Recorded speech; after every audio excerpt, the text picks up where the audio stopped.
Manipur leingakna lairaba leheloi amadi lairaba muthatkani haina laurabasu lairabagi pankhaida kham thengna waraba miyoi ama Tom TV na thengnarakli Kakching district ki manung chana leiba wabagai kairak maning lekaidagi chahi humphumanga suraba nayan chahi anigi mamangda thengnakiba laibak thiba thodok amadagi haugat kangkhatpa ngamdana leirakli thodok aduda mahakki phairu amadi khwangi saruksingda sokhibana haugatuna chatpa ngamdana ngasi phawba leirakli ngasigi taibang pan asida mahakki ni haina hanna yengbada mayamba amanatana kanasu leitre nayangi mayamba dusu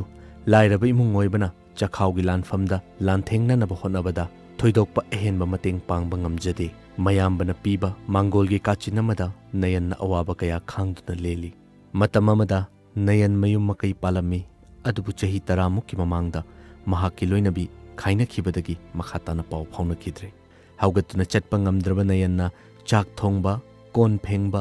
fisu fizamna chingba nongmagi thabaksing masana tawjaduna leiri leikai yangang singna mahakna sizinanaba ising sokpibana chingba tongan tongan ba mateng kaya pangduna lakli adubu thaudaduna ta leibana angang sing adusu mahakki manakta changningdre haina nayanna thamoi sokna paudam lakhi angang mi amma lakbu u yadre aina bemaji ising sokpiram muti amma tobim angang ge fakonda hailam tan bi yawre mayam jina nuksi bidra cengki ji amma pirak ani pirak ahum pirak bu yawi adegi lupa nuksi bami lupa samji pipirami adu aina wa ceng walaga ya dum thamjalli adegi aduga torga ai mayam jina mateng tobidna ai charaga ai hingjabani phading baidu ai loirabani fo rakta olaga ai chabaidu ai charabani akoibada leiriba miyamnasu nayangi fifam asi ubada nongma phadok lupa chama chani mateng pangba natana masa masagi ngamnaba hotnajaba maramna ahenba mateng pangba ngamde local MLA pradhan amadi member dagi karisu kanaba mateng amata phangdana punsi loiba ngai hori miyamgi marakta chatuna miyamgi mateng pangninglabasu upai leitana khanghauri chief minister Hakselgi tengbangi card pairabasu sizinafam khangdana kangkhathang oina taduna lehori amaromda lairabagi pankhaigi makhada leiba miyoi singda piba chengi mahau nayanding asisu khanghaudri Manipur gi chief minister MLA sing amadi miyamgi mateng thamoi sokna ni hauri mahaki anaba asi hospital da chatuna layeng labadi soidana phagani amadi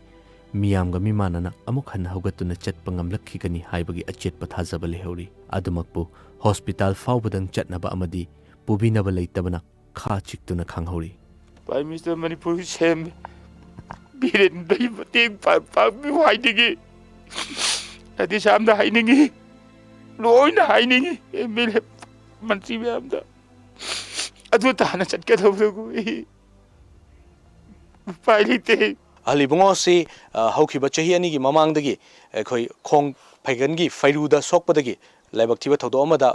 khongda sokhibadagi mahagasi hogat kangkhat ngamdana leiri mahakin haibada ngasi kanasu leitrabani mafam asida mahag masana khoi chak thongjaduna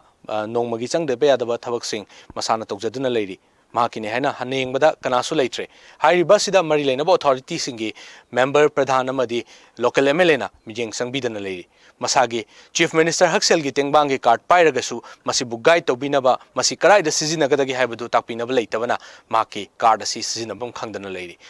paudam jariba video journalist Naresh Kaloina na Onal Samadram Times of Manipur News Kairak